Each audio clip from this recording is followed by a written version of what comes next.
നടൻ കൃഷ്ണകുമാറിന്റെ മകൾ ദിയയുടെ സ്ഥാപനത്തിൽ നടന്ന തട്ടിപ്പ് എന്നാണ് ഇപ്പോൾ നിലവിൽ പറഞ്ഞത്. പക്ഷേ കുറച്ച് ദിവസം മുമ്പ് ഇതിങ്ങനെയായിരുന്നില്ല പറഞ്ഞിരുന്നത്. ഞങ്ങൾ പാവം 3 സ്ത്രീകളെ ഭയങ്കര ക്രൂരമായി ആ സ്ഥാപനത്തിലെ ദിയയുടെ അമ്മയൊക്കെ പീഡിപ്പിക്കുകയും ജാതിപ്പേര് പറഞ്ഞ് ഞങ്ങളെ ആക്ഷേപിക്കുകയും മുക്കുവത്തി എന്ന് വിളിക്കുകയും ഒക്കെ പറഞ്ഞ് ഒരു സ്ത്രീപക്ഷത്ത് ജാതിക്കാരുടെ ഇറക്കി ഈവൻ പിണറായി പോലീസ് എന്ത് ചെയ്യും എന്ന് കൃഷ്ണകുമാർ ചോദിച്ചു. ഇതൊക്കെ ഇറക്കിക്കൊണ്ട് 3 പേര് നടത്തിയ ഒരു അഭ്യാസമുണ്ടായിരുന്നു. അത് കണ്ട് ഒരു കേരളത്തിലെ മിക്ക സോഷ്യൽ മീഡിയ നോക്കിക്കഴിഞ്ഞാൽ കൃഷ്ണകുമാറിൻ്റെ ഈ പറഞ്ഞതുപോലുള്ള രാഷ്ട്രീയമാണോ എന്താണെന്നുള്ള അറിഞ്ഞൂടെ. അദ്ദേഹത്തിനെതിരെ ഒരു വിഭാഗം ആൾക്കാരങ്ങ് തിരിഞ്ഞു. അയ്യോ, ജാതി ചോദിച്ചോ, അല്ലെങ്കിലും അയാൾ അങ്ങനെയാണ്, പണ്ടേ ഇങ്ങനെയാണ്, അയാൾക്ക് മറ്റേ ഇതാണ് ജാതിക്ക് മുക്കുവത്തി എന്ന് വിളിക്കാതിരിക്കുക എന്നൊക്കെയുള്ള നിരവധി കമൻറ്റുകളാണ് നമുക്ക് അതിനകത്ത് കാണാൻ സാധിച്ചത്. ഇപ്പം എന്തായി കേസ്? 2 ദിവസം കൊണ്ട് പോലീസ് ഈ 3 പേരെയും തപ്പി നടക്കുകയാണ്, എങ്ങും കിട്ടുന്നില്ല. വക്കീൽ പറയുന്നത് അത് ഉടനെ തന്നെ അത് മൊഴി നൽകാൻ വരും എന്നുള്ള രീതിയിലാണ്. അതിൽ 2 ദിവസം കൊണ്ട് തപ്പുന്നുണ്ട്.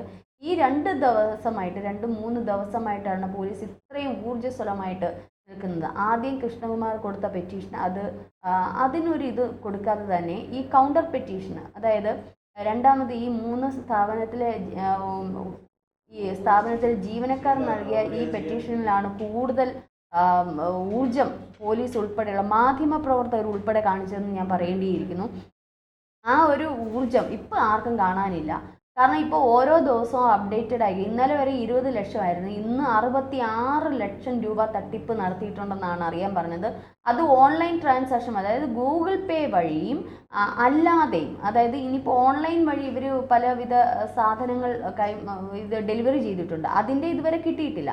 ഇപ്പോൾ ഗൂഗിൾ പേ വഴി ഇവരുടെ ഈ 3 പേരുടെയും അക്കൗണ്ടിലേക്ക് ചെന്ന തുക ഇവരുടെ പല ബന്ധുക്കളിലേക്ക് പോയി എന്നുള്ളതാണ് ഇപ്പോൾ അറിയാൻ കഴിഞ്ഞത്. ബന്ധുക്കളുടെ അക്കൗണ്ടിലേക്ക് ഇവർ അപ്പോഴപ്പോഴും ട്രാൻസ്ഫർ ചെയ്തു എന്നുള്ളത്. അപ്പോൾ ഈ 3 പെൺകുട്ടികളും പറഞ്ഞ കള്ളക്കഥകൾ നമ്മുടെ മുമ്പിൽ നിൽക്കുകയാണ്. ഈ ജാതിക്കാരുടെ മുക്കുവത്തി അതൊക്കെ മാറ്റി നിർത്തിയിട്ട്, പക്ഷെ കൃത്യമായിട്ട് മാധ്യമപ്രവർത്തകർ ചോദിച്ചിട്ടുള്ള ചില ചോദ്യങ്ങളുണ്ട്. നിങ്ങൾ ഈ ഗൂഗിൾ പേ വഴി എന്തിനാണ് സ്വീകരിച്ചത്? അപ്പോൾ അവർ പറയുന്ന കാര്യമുണ്ട്, ദിയ പറഞ്ഞിട്ടാണ്, ദിയക്ക് ഞങ്ങൾ അടുക്കളയിൽ വെച്ചാണ് പൈസ കൊടുക്കുന്നത്, CCTV അവിടെ ഇല്ല. പിന്നെന്താണ് പറഞ്ഞത്? ഈ പറഞ്ഞതുപോലെ ദിയയുടെ അക്കൗണ്ടിലേക്ക് ക്യാഷ് ഇടണ്ട എന്ന് ദിയ തന്നെയാണ് പറഞ്ഞത്. അത് കുറച്ച് പ്രശ്നമാണ്. പിന്നെന്തുവാ, അല്ലാതെ പിന്നെ ഇന്നലെ വേറൊരു സംഗതി ഇവർ 3 പേരും ഇറക്കിയിട്ടുണ്ട്. സാമ്പത്തിക തട്ടിപ്പുകൾ അവിടെ നടക്കുന്നുണ്ട്, കൃത്യമായ ഓഡിറ്റിംഗ് നടക്കുന്നില്ല, കൃത്യമായ ടാക്സ് അടയ്ക്കുന്നില്ല എന്നൊക്കെ പറഞ്ഞുകൊണ്ട് ഇന്നലെ വീണ്ടും ഒരു ചീട്ട് ഇറക്കിയിട്ടുണ്ട്. ആ ചീട്ട് ഇറക്കിയതിൻ്റെ തൊട്ട് പിന്നാലെയാണ് ഇന്നിപ്പോൾ 66 ലക്ഷം രൂപ ഇത്തരത്തിൽ കണ്ടെത്തിയിരിക്കുന്നത്. ഇനിയും കണ്ടെത്താനിരിക്കുന്നത്. ഇനിയിപ്പോൾ അന്വേഷണം തുടർന്നുകൊണ്ടിരിക്കുകയാണ്. ഇനി ഇവരുടെ ബന്ധുക്കളുടെ ബാങ്ക് അക്കൗണ്ടിലേക്ക് പോയ പൈസ ഒഴിച്ച് ബാക്കി ഇനി ഈ പറഞ്ഞോണം ഓൺലൈൻ വഴി ഓൺലൈൻ ഡെലിവറി ചെയ്തിട്ടുള്ള എമൗണ്ടുകളുടെ തുക ഇതുവരെ കിട്ടിയിട്ടില്ല. അപ്പോൾ അതും കൂടെ ആകുമ്പോഴത്തേന് ഇനി 1 കോടി തികയുമോ എന്നുള്ളതാണ് അറിയാനിരിക്കുന്നത്. എന്ത് തന്നെയാലും ഇവർ ഓരോന്നും ഈ മറഞ്ഞിരുന്നുകൊണ്ട് ചീട്ടുകൾ ഇറക്കുന്നുണ്ട്. ഇവർ ഇതുവരെ പോലീസിന് പിടി കൊടുത്തിട്ടില്ല. ജാമ്യത്തിനൊക്കെ വേണ്ടി അപേക്ഷിച്ചിട്ടുണ്ടെന്നൊക്കെ അറിയാൻ കാരണം അത് 2 കൂട്ടരും. കാരണം കൃഷ്ണകുമാറിനെതിരെയുള്ള കേസ് നമുക്കറിയാം, ലൈംഗിക ആരോപണം ഉൾപ്പെടെയുള്ള കേസുകളുണ്ട്. ലൈംഗിക ചുവയുള്ള ഭാഷ സംസാരിച്ചു, ഇതിലൊരു ജീവനക്കാരിയുടെ വസ്ത്രം വലിച്ചു കീറാൻ ശ്രമിച്ചു, എന്തൊക്കെ എൻ്റെ ദൈവം. ഇതൊക്കെ കേട്ട് കഴിഞ്ഞാൽ ഇനി വിശ്വസിച്ച് ആരെങ്കിലും ഏതെങ്കിലും സ്ഥാപനത്തിൽ ഏതെങ്കിലും സ്ത്രീകളെ എടുക്കൂ?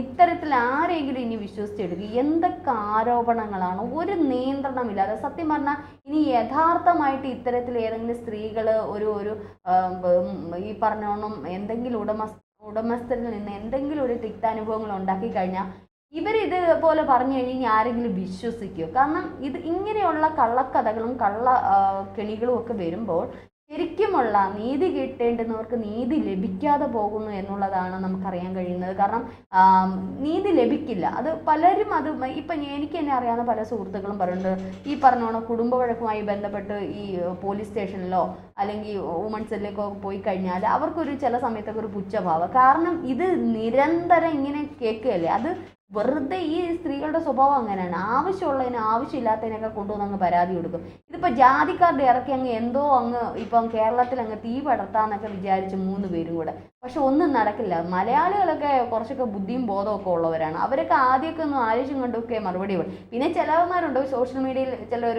ഇരുന്നില്ല. ഈ ഇടയ്ക്ക് ഞാൻ ഒരു ആരാ പറഞ്ഞതെന്ന് എനിക്ക് ഓർമ്മ കിട്ടുന്നില്ല.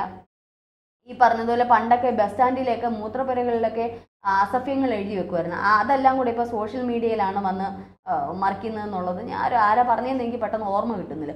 അപ്പോൾ ഇപ്പോൾ സോഷ്യൽ മീഡിയയിൽ ഈ ചില ആൾക്കാർ ഈ അവിടെ എഴുതി വെക്കാൻ പറ്റാത്തതിൻ്റെ ഇതെല്ലാം കൂടെ ഇപ്പം സോഷ്യൽ മീഡിയയിൽ കൊണ്ടുവന്ന് കമൻ്റായിട്ട് എഴുതി വിടുന്നു. അത് അത്രയേ ഉള്ളൂ. അതിന് അത്രേ വിലയെ കൊടുക്കത്തുള്ളൂ. പക്ഷെ അല്ലാത്ത മാന്യരായിട്ടുള്ള വ്യക്തികൾ, സ്ത്രീകളും ഒക്കെ എന്താണ് ബുദ്ധിയുള്ളവരാണ്. ഒരു വാർത്ത കണ്ടു കഴിഞ്ഞാൽ അല്ലെങ്കിൽ ഒരു കാര്യം കണ്ടു കഴിഞ്ഞാൽ ഒരാളുടെ ബൈറ്റ് കണ്ടു കഴിഞ്ഞാൽ അവർ മൂളയോടെ ചിന്തിക്കും. സ്വാഭാവികമായിട്ട് ഇരു പാർട്ടികളെ പറ്റി ചിന്തിക്കും.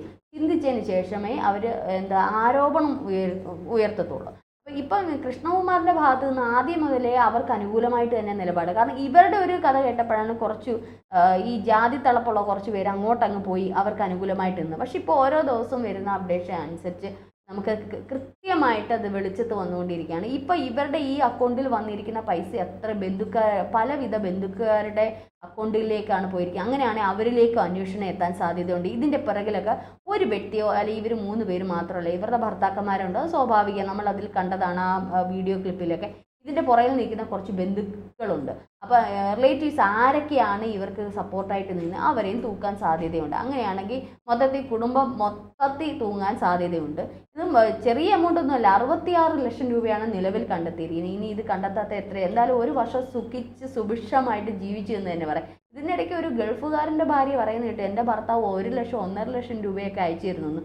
ഇപ്പോഴത്തെ എന്ത് ജോലിയാണെന്ന് അറിഞ്ഞുകൂടാ. വല്ല IT മേഖലയിലോ അങ്ങനെ വല്ല എഞ്ചിനീയറോ ഡോക്ടറോ ഒക്കെ ആണെങ്കിൽ ഒരു പക്ഷേ അവർ പറഞ്ഞത് സത്യമായിരിക്കും. അല്ലാത്ത ഒരു സാധാരണ ആൾക്കാർക്ക് അവിടുത്തെ ചിലവും കഴിഞ്ഞ് ഇങ്ങോട്ട് പോയി 20,000 25,000 അല്ലെങ്കിൽ 30,000 അയച്ചു കൊടുക്കുന്ന ഗൾഫുകാരുടെ അവസ്ഥ അവർക്കേ അറിയത്തുള്ളൂ. അപ്പോൾ അതിനിടയ്ക്ക് 1.5 ലക്ഷം ഞാൻ തന്നെ ഞെട്ടി. ദൈവമേ.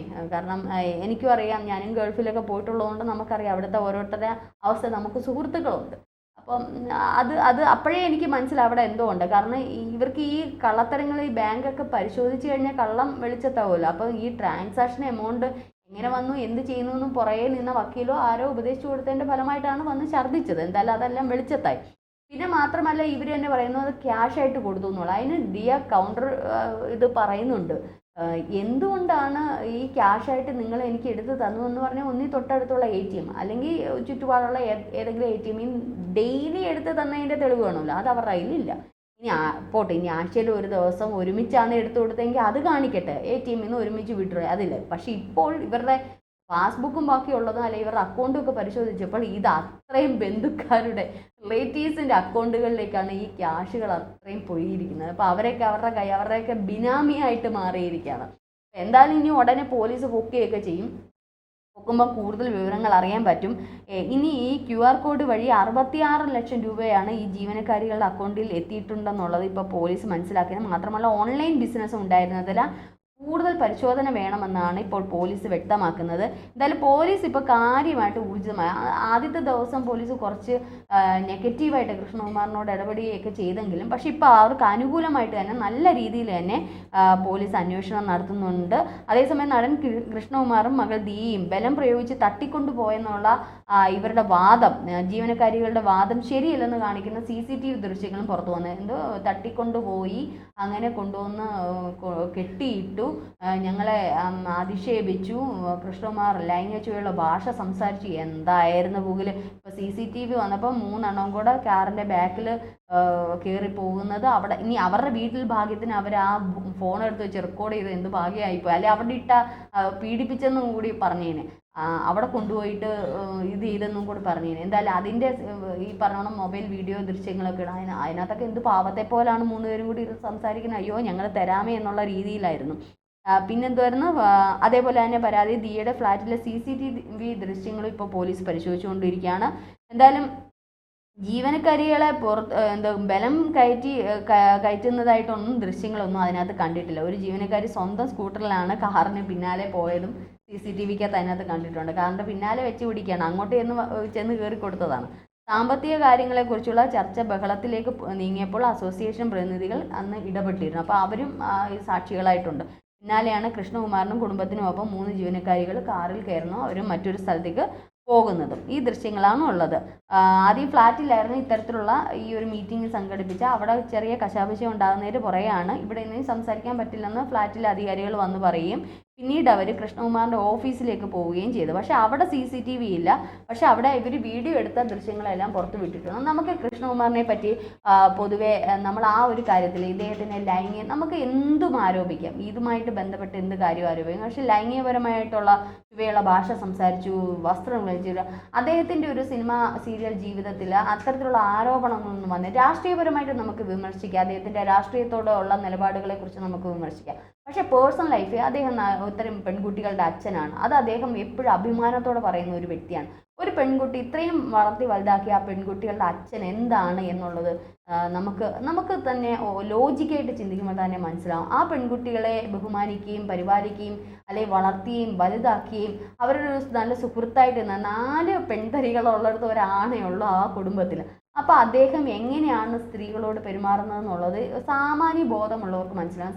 സിനിമ സെറ്റുകൾ അദ്ദേഹത്തെ പറ്റി ഒരു ആക്ഷേപമോ മറ്റുള്ള അദ്ദേഹത്തിന് ഇപ്പോൾ എത്രയോ പ്രായമോ ആയി കാണും. അപ്പോൾ ഇതുവരെ ഒരു സ്ത്രീ പോലും എത്രയോ സിനിമാ നടികളുടെ ഇടയിലൂടെ അദ്ദേഹം അന്നത്തെ കാലത്ത് നല്ല ഭംഗിയുള്ള ഒരു മനുഷ്യനായിരുന്നു. എത്ര നടിമാരുടെ കൂടെ അഭിനയിച്ച അദ്ദേഹമാണ്. പിന്നാണ് ഇവരോട് ഇനി ചുവയുള്ള ഭാഷ സംസാരിക്കുക. ഇതൊക്കെ എന്ന് വെച്ചാൽ സത്യം പറഞ്ഞാൽ ഇങ്ങനെയുള്ള ചില സ്ത്രീകളാണ് മറ്റുള്ള സ്ത്രീകൾക്കും കൂടെ അപമാനകരം.